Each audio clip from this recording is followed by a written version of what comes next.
Hey, review family.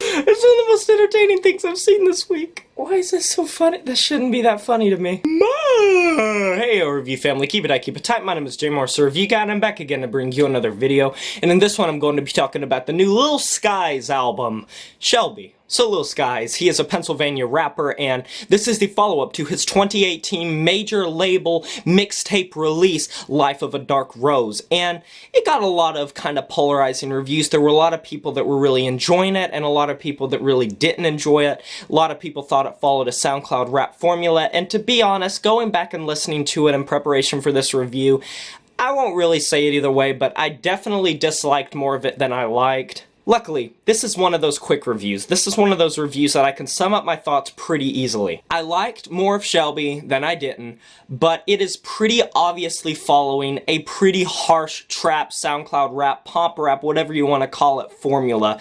Usually has 2 to 3 minute songs, usually Lil Skies crooning or trying to harmonize, usually very layered auto-tune over his vocals, a very simplistic flow going through it, some introspective lyrics, some broody lyrics, some moody lyrics, some dark lyricism, some things that genuinely come off kind of, I would say, neat. I would say that they do come off better than dry. Lil Skies bring on some really impressive features. Gucci Mane and LANDON really do nail their performances on these tracks. On the track Bad Girls, I really do like what Lil Skies was doing on this track, but Gucci Mane's verse, man, I love some of his bars. He sounds cold-blooded, he really contrasts nice with Lil Skies' kind of boyish demeanor, especially when he's like proclaiming himself like Casanova, and when he's saying like, I'm not too hood for you, baby, I'm just not into you. Just some very ruthless, cold-blooded lyrics, and I do like his performance a lot on this track. On the chorus of Nowadays Part 2, I originally thought this was Lil Skies doing some really nice harmonization, but it turns out it's actually LANDON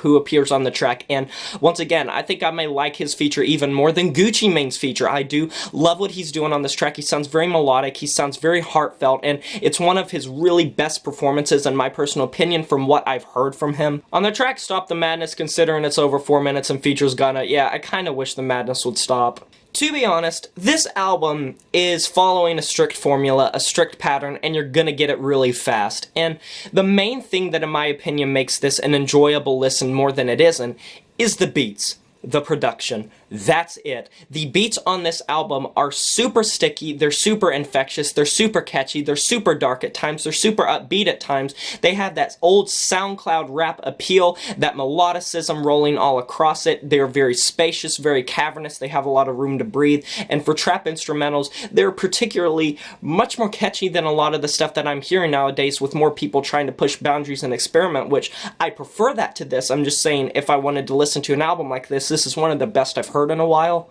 Like the opening track, I, is just a nice kind of rap. The chorus, even though it's not really a chorus, it doesn't sound that much like a chorus. I do like the bars on this track, and even though some can come off a little bit cringy, a little bit anticlimactic and tropish, there are some interesting lyrics on this track, and he's not a lyrical miracle. He's not going to come up with uplifting, groundbreaking ideas when it comes to lyrical fields. We're not talking about Kendrick Lamar, but they come off as funny sometimes, and if they don't come off as funny on this track listing, they come off as very dark and broody and sometimes relatable, but for the most part, don't expect much. It's like he occasionally has some moments of clarity on this album when it comes to lyricism, but I mean, a broken clock's right 2 times a day.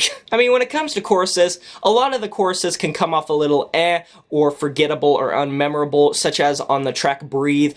You knew this track sounds annoying. Why did you let it go? It is just this reverbed out to all hell, just like, yeah, I can't say I got behind that all that much. To be honest, this is not a mind-blowing release, and there are quite a few unmemorable parts of it, but as I listened to this album a couple times, it's catchy, it's a fun listen, it's not that intuitive, you can kind of just turn your brain off, go stupid, and enjoy this album from start to finish for the most part, and I can understand a lot of people saying this is underwhelming, this is boring. Go for it because you're true, you're right, you're very right. I'm not saying it's an amazing album, I'm just saying it is an album, and it's one that I did enjoy more of than I didn't, and some of the lyricism is kind of but some of it is powerful. I do enjoy a lot of the features that are on this album. Love the beats, love the beats. That's one of the main reasons I'm not going to be giving this an average score. Yeah, I'm going to be giving this album a 6 out of 10. That's a wrap. Thank you so much for watching my review of the new Lil Skies album. I hope you enjoyed. If you did, you can post in the comment section below and tell me if you've heard this album. If so, what did you think of it? All that good stuff. And smash that notification bell. Subscribe to the channel to be notified of my future uploads. Like the video if you enjoyed it. And I'll talk to you guys next time. But until then, my name is Jay Morris, the Review Guy. And I'm signing off saying farewell.